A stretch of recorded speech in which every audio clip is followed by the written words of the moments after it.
Hello everyone and welcome to EduTap. So guys, we are back with another concept of the day video and in this session we'll be discussing the critical message based questions. So guys, very frequently in your UPSC CSAT exam, critical message based questions are asked and it is really important to understand how to solve these questions. So guys, we'll discuss that in this session and more we'll also practice a passage on the based on the same. So we'll begin with that. But guys, before we go any further, don't forget to like the session and don't forget to subscribe to our channel. तो चलो guys आज मैं आपको सबसे पहले तो अपने free content के बारे में बताता हूँ. आप गाइज अपने ब्राउज़र पे जाके edutab.co.in सर्च करेंगे तो आप हमारे लैंडिंग पेज पे आएंगे. अब लैंडिंग पेज पे आपको टॉप पे ही ऊपर ही आपको फ्री मटेरियल में आपको ब्लॉग मिलेंगे. आप ब्लॉग के ऊपर जाना एक बार. जब आप ब्लॉग को क्लिक करते हो तो आपको वहाँ पे बहुत सारे मटेरियल जो आपको अपने एग्ज़ाम के लिए ज़रूरी है वो आपको मिलेगा. फिर उसके बाद आप इस पेज पे आओगे. यहाँ पे आपको कैटेगरीज में यूपीएससी सीसेट पे क्लिक करना है और यूपीएससी सीसेट के अंदर आपको बहुत सारे ऐसे ब्लॉग्स मिलेंगे जो आपकी आपकी प्रिपरेशन में आपकी बहुत हेल्प करेंगे. आपको ये समझाने में समझने में बहुत हेल्प करेंगे कि ये जो एग्ज़ाम है इसमें क्या कंपोनेंट्स है जो इम्पोर्टेंट है आपके एग्ज़ाम पॉइंट ऑफ व्यू से, कौन से कंपोनेंट हैं जो आपको ज़रूर मतलब देखने चाहिए एग्ज़ाम की प्रिपरेशन शुरू करने से पहले.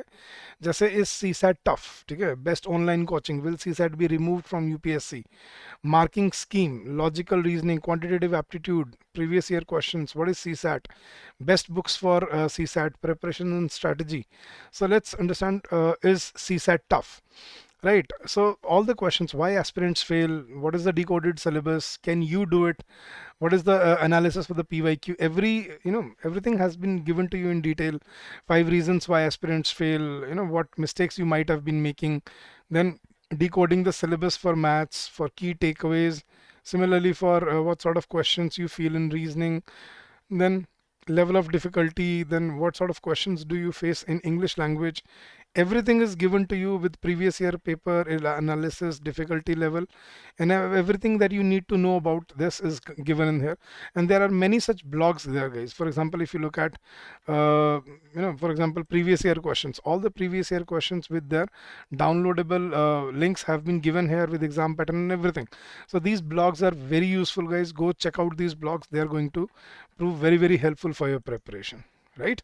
So that was about our free blogs for you. Let's come back to the message, come back to the session, guys. So what is critical message or implied message that we prepare for in this exam? So guys, some questions which are conclusion based questions, and then there are critical or implied message based questions. So in conclusion questions, they ask aspirants to infer from the information given in the passage and draw a conclusion that what should be the right, let's say the right way forward, or what is the right step to take after some topic has been discussed. So that is called a conclusion. The conclusion can be directly given in the passage, or it could be that the aspirants need to draw the conclusions themselves. So either it can be mentioned or you have to draw conclusions from the passage. Now inferences can be usually drawn from anywhere within the passage, while conclusions will focus on the last few lines. So पिछले sessions में हमने inference, conclusion, we did inference, assumption, conclusion, and where to look for and what to look for, right? And the words to look for are inference and inference. But when you are solving critical or implied message based questions, for example, if they are given what is the critical message that can be taken from the passage, or what is the implied message of the passage. So in such questions, what needs to be taken care of? Now please read this very carefully, guys. An implied message is not explicit to you, it is hidden and is not directly stated as a message folded into envelope would be. So it's like a hidden message that is not clearly visible to everyone. Speakers and writers imply things. For example, in character development for novels, short stories, or even movies, an author will oftentimes imply which character is bad one, and without ever saying it directly. So guys, कैसे पता लगता है कि आपको कि कोई character किसी story में बुरा है या मूवी में कोई अच्छा कैरेक्टर है या बुरा कैरेक्टर है? उनके बिहेवियर से. तो जैसे वो उनको पोर्ट्रे कर रहे हैं, उनको उसी से परसीव करना होता है. So implied message is a thing to perceive from the premises of the passage. कि आपको पढ़ के समझना होता है कि ऑथर जो मैसेज देना चाह रहा है, क्या कहना चाह रहा है इस बात से, ठीक है। अगर वो ये कहना चाह रहा है कि इंफ्रास्ट्रक्चर में बहुत कमी रही है, इंफ्रास्ट्रक्चर अच्छा नहीं रहा, प्लानिंग सही नहीं हुई है अभी तक, तो इसका मतलब क्या मैसेज देना चाह रहा है कि हमें अच्छी प्लानिंग और अच्छी इंफ्रास्ट्रक्चर डेवलपमेंट को पे ध्यान देना चाहिए। तो this is the message that you have to take out from it.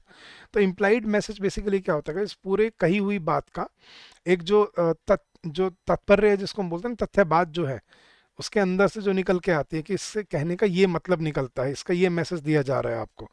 जैसे अगर मैं बोलता हूँ, जैसे मॉरल ऑफ द स्टोरी नहीं होता था guys, what is the moral of the story, जो बचपन में हम करते थे, तो मॉरल ऑफ द स्टोरी जो होता है वो होता है आपका इम्प्लाइड मैसेज, कि अगर बुरा किसी दूसरे के साथ बुरा करोगे तो आपके साथ भी बुरा होगा, ठीक है। अब तो या हमें कैसे कैसे मैसेज, मतलब हमें मॉरल ऑफ द स्टोरी जो मिलते थे कि आपको ये करना चाहिए, नहीं तो ऐसा होगा। तो सिमिलरली आपको पैसेजेस में से इम्प्लाइड मैसेज मिलते हैं, ठीक है ना। What are implied and what are stated main ideas, पहले ये समझते हैं guys.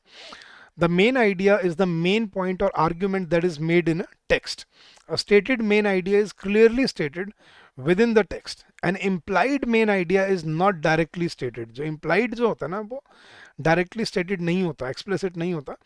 Readers must use the clues and the hints provided to determine the author's main point. कि author क्या main point देना चाह रहा है, ये आपको डेवलप करना होता है इम्प्लाइड मैसेज में। There are 3 steps to find an implied main idea. पहला है read the passage entirely, first to identify the topic and the underlying theme, जिसको हम बोलते हैं, and what the author wants to express about the topic. ये topic क्या है और ऑथर क्या कहना चाह रहा है टॉपिक के बारे में। फिर second, examine individual details, separate details to discover the links and the connections between the individual details. So read the individual details and the find the connecting link between the two details, कि उनको connect के बाद क्या बात कर रही है, and put the details together to explain the main idea. सो वो जो मेन और इन्फर्ड आइडिया होता है, उन डिटेल्स में के जो कनेक्शन की जो बात है, वही आपका इम्प्लाइड मैसेज होता है। Now how do you identify stated and implied main ideas? To identify the main idea of a passage, readers must determine the primary argument or point of the text. If the main idea is stated, it will be clearly stated in the passage as a thesis statement. If it is implied, अगर main idea implied है, the reader must use the clues within the text to determine the main idea, कि उनके बीच की जो बातें हैं, ठीक है, वो आपको ढूंढनी पड़ती हैं, उनके बीच का लिंक ढूंढना पड़ता है। उसी को वो क्या बोलता है कि मेन आइडिया क्या है। जैसे मैं बोलता हूँ कि मान लो पेंडेमिक आया, मतलब कोरोना आया, हमारे यहाँ ऑक्सीजन की बहुत शॉर्टेज हुई, यहाँ पे मास्क की, दवाइयों की, आपके वैक्सीन्स की, इनकी बहुत शॉर्टेज हुई। तो इससे मैं क्या कहना चाह रहा हूँ कि यार, इसका मतलब हेल्थ केयर जो फैसिलिटीज़ जो हैं इंडिया में, वो अप टू द मार्क नहीं है। तो ये इन बातों से मैं ये पॉइंट क्या निकाल रहा था कि ना वैक्सीन थी, ना दवाइयाँ थी, ना मास्क थे, ना प्रिकॉशनरी मेजर्स थे, ना ऑक्सीजन थी। तो इसका मतलब इंडिया कोई भी पेंडेमिक, मतलब पेंडेमिक आए तो उसके लिए शायद रेडी नहीं था, या सॉरी, या कोई भी पेंडेमिक या कोई भी ऐसी मतलब क्रिटिकल सिचुएशन आए तो इंडिया शायद प्रीएम्प्टिवली या प्रीएक्टिवली उसके लिए प्रिपेयर्ड नहीं था या नहीं है। तो ये जो आइडिया है, इम्प्लाइड आइडिया, ये आपको जो इंडिविजुअल डिटेल्स है उनसे निकालना पड़ता है गाइस, ठीक है। This is called implied message. तो आज एक पैसेज पढ़ते हैं और इसमें पढ़ कर देखते हैं कि इसमें क्रिटिकल जो मैसेज दिया है वो क्या है इस पैसेज का। तो पहले पढ़ते हैं, India faces a challenging immediate future. उसने बोला कि अभी हमारे जो सामने जो फ्यूचर है वो एक चैलेंजिंग फ्यूचर है in energy and climate policy making, energy में और क्लाइमेट पॉलिसी मेकिंग और एनर्जी पॉलिसी मेकिंग में। तो India faces a challenging immediate future in energy and climate policy making. The problems are multiple, अलग अलग multiple type की problems हैं, such as the problems are multiple, such as sputtering fossil fuel production capability, limited access to electricity and modern cooking fuel for the poorest, rising fuel imports in an unstable global energy context, continued electricity pricing and governance challenges leading to its costly deficits or surplus supply, and not the least, growing environmental contestations around land, water and air. But all is not bleak. लेकिन अब वो contradictory बात करेंगे, लेकिन हर चीज़ मतलब इतनी अंधेर में नहीं है। But all is not bleak, growing energy efficiency programs, integrated urbanization and transport policy discussions, inroads to enhancing energy access and security, and bold renewable energy initiatives, even if not fully conceptualized, suggest the promise of transformation. उसने बोला कि लेकिन इसका मतलब ये नहीं कि India हाथ हाथ पे हाथ रख के बैठा है. वो बोल रहा है इंडिया ने इसके लिए तैयारी की है, जैसे energy efficiency program, integrated urbanization and transport policy discussions, inroads to enhancing energy access and security, and bold renewable energy initiatives, even if they are not fully conceptualized, but what they suggest is the promise of transformation, that we will be able to transform, we will be able to create a sustainable future in these contexts. So which of the following statements best reflects the critical message conveyed by the passage? Let's read the options, guys. India's energy decision making process is ever more complex and interconnected. कि India का जो decision making process है वो बहुत complex है और interconnected है, ये कहना चाह रहा है वो. या India's energy and climate policies heavily tune to sustainable development goals, कि वो सस्टेनेबल डेवलपमेंट गोल्स के बेसिस पे ही काम कर रहे हैं. India's energy and climate actions are not compatible with its broader social, economic and environmental goals. कि our actions are not compatible, क्या ये कहना चाह रहा है वो? नहीं, ये उसने बात कहीं पे भी नहीं इम्प्लाई की है. India's energy discussion making process is straight forward, supply oriented and ignores the demand side, के सप्लाई दे रहे हैं लेकिन डिमांड ऐसी कोई बात नहीं हो रही है इसमें, तो वी कैन एलिमिनेट दैट. अब बचे अपने पास ए और बी. तो India's energy decision making process is ever more complex और इंटरकनेक्टेड, या India's energy and climate policy is heavily tuned to sustainable development goals, के हैविली ट्यून्ड है वो, कि मतलब उन्हीं के उस पर चल रही है. सस्टेनेबल डेवलपमेंट गोल्स की बात हुई नहीं है कहीं पे एक्सप्लिसिटली गाइस. तो वी कैन क्लियरली सी कि वो क्या कहना चाह रहे हैं. देखो गाइस कि वो कॉम्प्लेक्स है बहुत, बेशक हमने किया है लेकिन वो पूरा अचीव नहीं हो पाया है, वो बात भी बोली उसने. ठीक है, तो ऑल इज नॉट ब्लीक, कि मतलब सब कुछ खराब नहीं हो रहा है, यहाँ पे हम कर रहे हैं लेकिन उसको टाइम लगेगा. बिकॉज वो कहना क्या चाह रहा है कि the process is complex and interconnected, के सबका साथ के साथ मतलब सब हर एक चीज़ से नहीं होगा, आपको हर चीज़ चेंज करनी पड़ेगी इस पूरे गैमेट में, तब वो इंप्रूवमेंट देखने को मिलेगी.